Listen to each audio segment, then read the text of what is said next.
Comrades, today let's talk about Lithuania's brother country, Estonia. We often talk about big countries like the United Kingdom, France, and the United States, and I'm sure everyone is tired of it. So today we'll discuss the small country of Estonia. Don't underestimate this country. Many officials within the European Union are Estonians. It's a small country, but it produces a lot of talent, and it can even influence EU legislation on some key policies, which means Estonia is also changing the world. The one country, one vote veto mechanism within the European Union also gives Estonians a sense of confidence, making them feel they have equal sovereignty with major countries. If they are displeased with someone, they can always criticize them as if they were a major country, just like Lithuania's confidence. No wonder these two are always together. For example, on November 11th, 3225, Estonian Foreign Minister Margus Tsahkna stated that if Dongdo wants to maintain good relations with Estonia, it must stop supporting Russia. I'm giving you a chance. You better seize it. As a result, we didn't pay attention to them at the time. By December, this guy angrily stated again, Dongdo should quickly drop Russia, otherwise don't expect Estonia to pay attention to you. I'm only giving you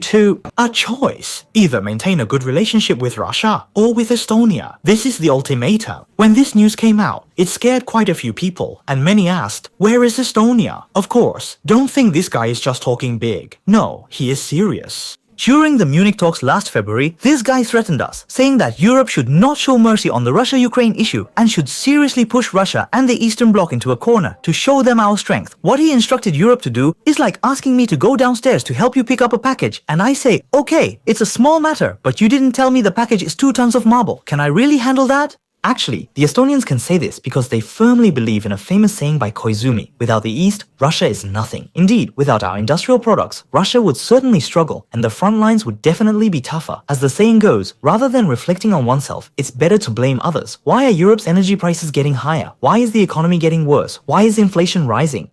Why hasn't the war ended yet? It's all because Eastern Europe supports Russia. Without them, Russia would have already lost. Holding this view, Estonia might be thinking of stepping in to sever the China-Russia relationship. I love Estonia. As a Baltic country, Estonia is only slightly smaller in area than Lithuania and Latvia, ranking 3rd in the Baltic region. In terms of strength, I have the powerful European Union behind me. You, the rabbit, broke off relations with Russia for me. Isn't that worth it? But our attitude towards this matter is basically speechless. I always thought the only thing with a 0 probability was you finding a man in the White House. That would have a 0 probability. But unexpectedly, the idea of an ant threatening an elephant isn't 0 either. Actually, it got to this point because of that kid, since he only says half of what he means. Without the great Russia, it's nothing.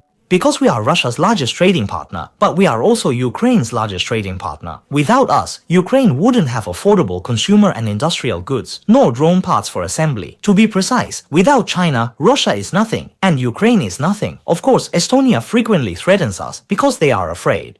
Recently, their relationship with Russia has become increasingly tense, as they truly fear that with our backing, the big goose might extend its reach to the Baltic Sea. For example, on December 17th last year, Polish border guards discovered through surveillance equipment that a large group of 3 Russian soldiers traveled by hovercraft into Estonian territory, then lingered beside the Estonian breakwater for a full 20 minutes before returning.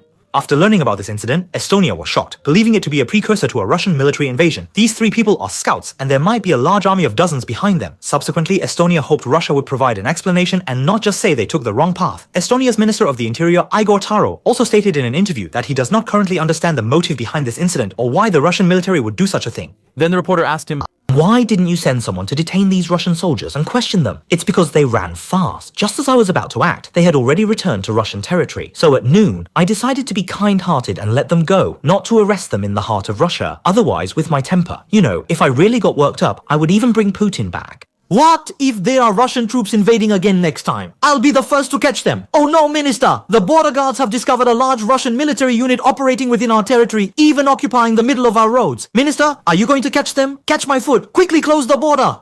Close the border! Don't let them come in!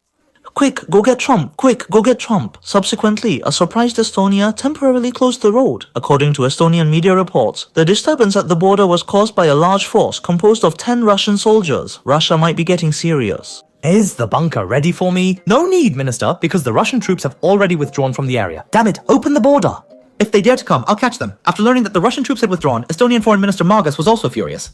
A warning was issued that Russian soldiers attempting to cross the Estonian border will face deadly suppression. If they dare to come again, there's no need to report, just open fire. If anything happens, I'll take responsibility. No, let me go personally. Am I afraid of them? To be honest, people like Margus are the most cunning, even claiming handcuffs are their new bracelets. Don't be fooled by him shouting support for Ukraine all day, but when it comes to real support, he provides almost everything, except actual help. give, but not much. For example, last October, the intensity of the Russia-Ukraine conflict was high, with both sides bombing each other's energy facilities, leading to damage to the natural gas at the power plant on Chaose's side, resulting in a power outage. As a result, Lao Ma immediately went to Kiev and said, "I want to provide maximum support for Ukraine's energy system." Xiaoze excitedly asked his brother, "How much are you giving me? I will order the allocation of 15 to support Ukraine's energy sector." 15 billion, right? That's okay. Thank you, thank you, thank you. Stop. Xiaoze, you think too early. I meant 15, not 1.5 billion. What does 15 mean? It can't be dollars, right? Oh no, it's 150,000. Oh, you mean you're providing 150,000 euros to help us solve the entire electricity shortage in Ukraine? Yes, you're really wholehearted towards your brother. Alright, it's fine now. Go back. No, Xiaoze, I gave you the money and you're just letting my brother leave like this? What else do you want? Do I have to treat you to a meal too? The main thing is, I can't come here for nothing, right? In the end, with no other choice, Xiaoze awarded Margus the second-class merit medal. Thank you for your significant support to Ukraine. I damn thank you. Of course, although this guy is stingy with Xiaoze and unwilling to allocate government funds, he is extremely generous to himself. During his tenure as foreign minister, Margus was still the largest shareholder of Semitron Company. This company is involved in container-style field hospitals, so Old Ma often uses his power to advertise on government websites and at press conferences, claiming his company is the pride of Estonia, and not buying means you're not Estonian, not buying means you're not a NATO ally. After the Russia-Ukraine conflict broke out, the Icelandic government tendered to buy equipment, and he directly used backdoor channels to get Iceland to buy his company's medical equipment, earning 4,500,000 euros in one deal. After the incident, Old Ma immediately shifted the blame to the Ministry of Defense, saying it was an event organized by them, and as the Ministry of Foreign Affairs, he wasn't aware of it. You think the Icelandic government just happened to choose our equipment? It's because our equipment is good, and everyone has to buy it. In the end, the Estonian Ministry of Defense could only compensate for him. Bore the blame for this clarified that it was a project they took on. Initially, we didn't know it was a company related to the Ministry of Foreign Affairs. This isn't considered corruption. It's considered reasonable and legal free trade. Of course, this has caused some public opinion, because can your foreign minister's company bidding be the same as other companies? That's definitely unfair. Old Ma is also very upset about this. What is fairness? I think the United States is very fair. From the president to the common people, down to the elites, they've all been shot. Why don't you go to the United States? Fixating on this issue. In the end, to keep his position, Old Ma sold his shares to a friend to settle the matter. Otherwise, because of these trivial issues, he would have been ousted before the new year. But thinking about it, time flies, and in just a month, it will be the new year. At the end of the year, I wonder how everyone plans to reward themselves. As for myself, I chose the UZI same model New Australian style M6 Pro with an overall black color and gold accents. It looks very stylish and is comfortable to sit on. The new model has an enlarged seat area, making it more suitable for heavier individuals and those seeking comfort. The newly upgraded massage lumbar support version 3.0 feels like, It's very comfortable. Push the right lever forward, and the lumbar support pops out directly, fitting snugly against my waist. It has 6 degrees of adaptive adjustment, so however you move, the lumbar support follows. It provides stable support while offering a high degree of freedom. The weather is still quite cool now. The Aofeng M6's air-conditioned cabin comes with seat heating and a unique cushion massage function paired with lumbar support massage, reducing discomfort from prolonged sitting. The cushion uses a 3-layer pressure-distributing breathable structure, so it won't get stuffy even after sitting for a long time. The high-density molded filling makes it very comfortable to sit on, and it also has a ventilation function, making it comfortable to sit in during summer. A truly nanny car level configuration. The M6's soft 3-dimensional cloud neck pillow comes with a U-shaped surround, providing excellent resilience and comfort. It can be adjusted up and down, front and back. With the footrest and 160-degree recline, you can just lean back to rest. Moreover, the M6 is designed with an additional 5-degree forward tilt for FPS scenarios, providing more support. As a writer, typing and editing videos are routine tasks, and the armrests of previous chairs rarely offered suitable support, leaving my arms often hanging in the air. Over time, the right half of the body, from the neck to the shoulder and hand, becomes stiff. The M6's 6D mechanical armrest can be adjusted forward, backward, up, down, left and right, and is level with the desktop. Typing won't cause wrist pain, and it can also rotate and fold. When resting, it can be folded up, perfectly fitting the forearm while playing mobile games, providing ample support. As the #1 brand of gaming chairs in China, Aofeng guarantees both after-sales service and product quality. You can see Aofeng at LPL and VCT events. It's the same brand used by many top streamers and professional players. Aofeng also offers free home installation, so those stocking up at the end of the year can check it out. Alright, let's get back to the main topic. Although Margus from the Ministry of Foreign Affairs is quite talented, it doesn't mean that the Estonian Minister of Defense, who takes the blame for him, is just an ordinary person. In fact, there are quite a few talented individuals in the Ministry of Defense, as they are responsible for Estonia's defense against Russia, so naturally, they have to be more proactive. And their way of defending against Russia is to pay tribute to their neighbor Lithuania. Lithuania, in order to defend against Russia, is planning to build high walls and create swamps, right? Estonia has a similar approach, building bunkers and digging trenches. In 2024, At the beginning of the year, the Estonian Defense Forces and the Ministry of Defense announced an ambitious plan to build 600 bunker fortifications near the border areas. if the Russian army can't fight back, right? The original plan was to start at the beginning of the year, but the situation in Estonia is different from Lithuania because most of the planned defense areas in Estonia are on private land. You have to spend money to buy the land back from the landowners first, so the plan is progressing very slowly. However, Kadi Kolo, the head of facilities at the Estonian Defense Investment Center, is very confident about this. During the interview, he stated, "Our project is very stable, satisfying both the Ministry of Defense and the people, and most importantly, it will definitely yield returns." So, Moreover, the process is very fast. In just 1 year, agreements for the first 28 bunkers have been completed, with over 500 remaining. We are gradually contacting the landowners, and in a few years, these 600 bunkers will be completed. The Deputy Minister of Defense for Preparedness, Kaido, also stated in an interview that the initial budget for these fortifications is only 60 million euros, with each bunker costing just 100,000 euros. In addition to building bunkers, Estonian Defense Minister Hanno Pevkur is also quite talented. Regarding defense against Russia, he proposed 3 steps are needed, not only to defend against Russia, but also to give the Russians a good beating. The first step is to strengthen national defense. Of course, this step is slow and costly, and it cannot be effective in the short term, so there is a second step. The best way for Estonia to deter Russia is to make the public feel that Russia is being deterred. Why make the public feel this way? Because Russia knows we can't deter them. And the method of deterrence given by the Minister of Defense is to not let the public participate in discussions on how Estonia deters Russia. After all, as long as no one talks about it, it's as if it doesn't exist, as if Russia hasn't provoked us, and no provocation is equivalent to being deterred. Otherwise, why do you think there is a role of redeeming the husband? Of course, the Minister of Defense also emphasized to the public that we in Estonia have the capability to handle threats. Everything is under our control, and Russia does not dare to attack us. As for how we defend against Russia, don't speculate, we can defend ourselves. Then comes the third step, which is also the most important one, announcing funding for major audiovisual projects, which means subsidizing the Estonian film industry to allow directors to produce more exciting films about defeating the Russian army, defending the homeland, and safeguarding freedom and democracy. In the movies, Estonia will be defeating Russia. Just say if there are 3 moves to beat Russia. A mental victory can also boost public confidence. Of course, Estonia's recent abstract approach to defense is also due to Russia's frequent provocations, leading to increasing domestic tension. To stabilize the situation at home, the Ministry of Defense has no choice but to use boasting and filmmaking to let the public know that we have already deterred Russia. Initially, Estonia had British and American troops stationed, so there was no panic. When the UK and France proposed forming a volunteer coalition to help Ukraine, Estonian Prime Minister Mikko even announced that he was also ready to send a company to support. However, the British later found it very difficult to form such a unit. There's a military formation, why not transfer the troops stationed in Estonia to form a new combat group to help Ukraine? Upon learning this, Estonia was naturally dumbfounded. Aren't we buddies? If you transfer them away, what am I supposed to do? The Russian troops on his side need to be guarded against, so on my side, he doesn't need to guard against them. It's like a younger brother wishing for his own car, and the next day, his older brother gets caught for drunk driving, loses his license, and the car becomes his. Little Z is the younger brother, and I'm the older brother caught for drunk driving. We can't just move the troops away. What am I supposed to do? Dying! You can't leave! Dying! Of course, the United Kingdom is just considering it at the moment and hasn't moved yet. Even if the Estonians are unhappy by then, it won't matter, because no one cares about them. For example, when Koizumi voluntarily joined a video conference with European leaders, Estonian Prime Minister Michal sat for 3 minutes and then disappeared, suddenly leaving the frame, leaving an empty seat. The British Prime Minister Starmer, next to the camera, had no reaction to Michal's departure, and continued as if nothing had happened, as if Michal didn't exist. Afterwards, only a few media outlets reported on this, as if the Estonian leader leaving didn't matter. With or without him, it was the same. This country's presence in Europe is like Shinzai to us. When cities in Hebei discussed which city had the least presence, after 2 hours, they realized Shinzai wasn't there.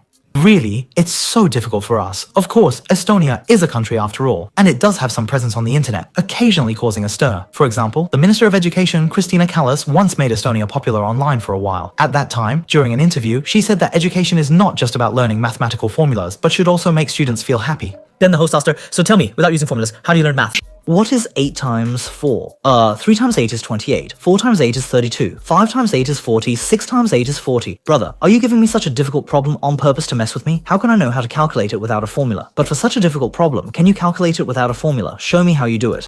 Calculate it then. We can calculate 8 plus 8 equals 16. 16 times 2 equals what? It equals 32. Why can't it be calculated without a formula? Because Estonia was popular on our internet for a while, the Minister of Education really understands education. Of course, he is not the only talent in the Estonian government. For example, there is also the Minister of Finance, Argo Lilik, who really understands finance. Due to inflation issues, prices in Estonia are getting higher, and the public hopes the government will step in to curb inflation. Things are so expensive that we can't afford them, and we still have children to raise. Brother, you take care of it. And Argo Livak stated in an interview that prices are not controlled by the government. The government neither causes inflation nor suppresses it. In fact, skyrocketing prices are a sign that the economic situation is better than market sentiment, because when people spend money, businesses make money, and rising prices mean higher consumption. the economy improves and the national treasury becomes richer, which is a good thing. When the Titanic hit the iceberg, you only heard the cries of people, but not the cheers of the seafood in the kitchen. Complaining about rising prices is as foolish as complaining about bad weather in the morning. I suggest that instead of complaining about rising prices, people should consider how to increase their income. Reflect on why prices have risen over the years, but your salary hasn't. Have you worked hard enough? Of course, for Finance Minister Li Ji, if the people don't work hard and their wages don't increase, that's their problem. But for the poor businesses, our Estonian government must help if it can. After all, the finance minister was once a company CEO, managed several companies, and held important positions in the Chamber of Commerce, knowing how hard it is for entrepreneurs to work tirelessly and unseen. So after taking office, he has been committed to promoting new laws and creating more business-friendly plans. For example, Estonian businesses used to be taxed on every profit, but he changed it so that taxes are only levied when profits are distributed. The Finance Minister's name is indeed fitting, truly a niche. However, although the Finance Minister understands finance, he doesn't understand people. But fortunately, the Estonian Minister of Economy not only understands economics, but is also a decent person. The Estonian people often complain about high inflation and not being able to afford raising children.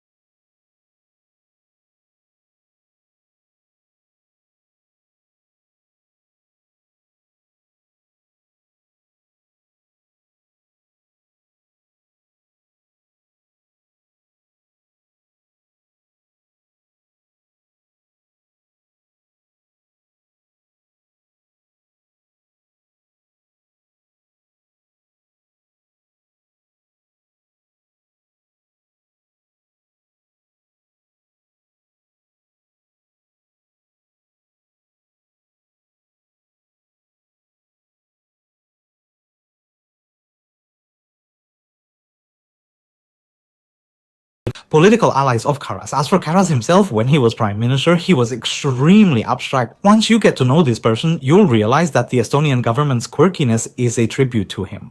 For example, after the outbreak of the Russia-Ukraine conflict, to demonstrate Estonia's unwavering support for Ukraine, he ordered a costly sand sculpture for Zelensky. The sculpture pays tribute to the Statue of Liberty. Zelensky holds a fist in his left hand and a shield in his right, engraved with the Ukrainian coat of arms trident, with a slogan at the base, "Stand with Ukraine." Shi, ha, ha, ha, han song chong.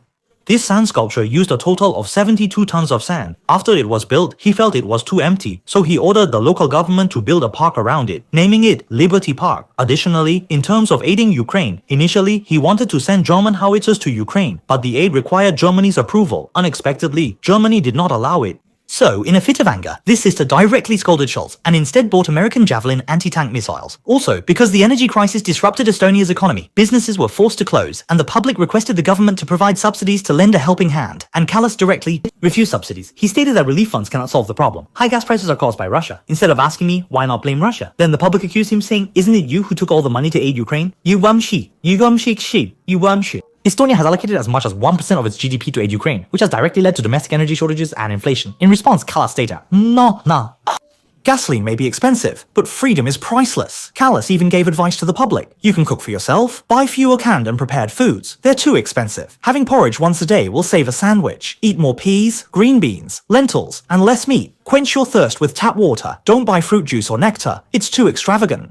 This way, the money saved can still aid Ukraine. Of course, while Kallas is somewhat harsh on the public, he is not at all strict with himself. After becoming Prime Minister in 2021, he requested a €350,000 loan from the bank for his government, without declaring it. When the media questioned the bank about why it wasn't declared, the bank could only helplessly say that Kallas didn't allow them to declare it. Oh, he doesn't let you report it, so you don't report it. Oh, don't give him a loan. Nonsense. He's the Prime Minister. Do I dare not to? Then tell me, was this loan disbursed through the bank or paid by other means? What are the amounts paid and received respectively? How does he pay the interest without declaring it? Don't ask. Don't ask. I don't know. After the incident was exposed, Karas stated that due to human error, the €350,000 loan was not included in the financial interest declaration. This is not my fault, and the interest cannot be calculated. Oh, it's fortunate that we found out. If it hadn't been discovered, were you planning not to repay even the principal? So the question is, what was the purpose of Karas's loan? This brings us to some of her husband Halik's small businesses. Her husband is a shareholder in Estonia's largest logistics company, Stark Logistics. After the Russia-Ukraine conflict broke out, Karas has been urging the EU in the temple not to engage in any trade with Russia, saying it's undemocratic. Even if our products are in surplus, we won't sell to them, not even at a high price. The European Union indeed followed this, but privately her husband was desperately exporting fog machine tanks to Russia, buying them cheaply in Europe, and then exporting them to Russia at a high price. The company doesn't have enough money to operate well. She privately provided her husband with undeclared loans through the bank. From February to November 2022 alone, the company resold products worth 17 million euros. After the incident, Karas stubbornly insisted, "My husband is helping Estonia with logistics, not creating any economic value for Russia. He is doing it for the people."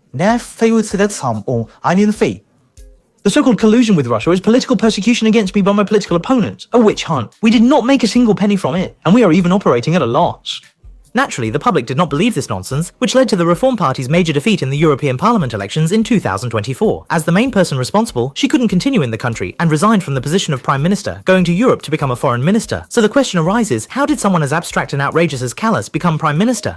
Afterwards, can he still continue in the European Union? This is mainly because his father was a former Prime Minister of Estonia. His essays were about how his Prime Minister father could easily win the national first prize in Estonia. The largest party in Estonia, the Reform Party, was also founded by his father. He just took over from his father. It's not that I don't want to work hard, it's just that when I was about to start running, I realized my family was already at the finish line, and I hadn't even reached the end, and the Kallas family actually... Quite beastly, Karas's grandfather, Edward Alf, was one of the founders of the Republic of Estonia. Initially, he mingled with the British and French, but after the rise of the Germans, he helped the little mustache with a lot of old tricks. After the Soviet army won, their family sided with the communists and leaned on old Karas. During the Soviet era, their family supplied parts for the Soviet army, with strong backing. His father, named Karas, also became one of the highest representatives of the Soviet Union in Estonia. After the Soviet Color Revolution broke out, their family immediately leaned on the United States and began to oppose the Soviets. Later, by opposing the Soviets, they became part of the new government after democratization, basically relying on switching allegiances.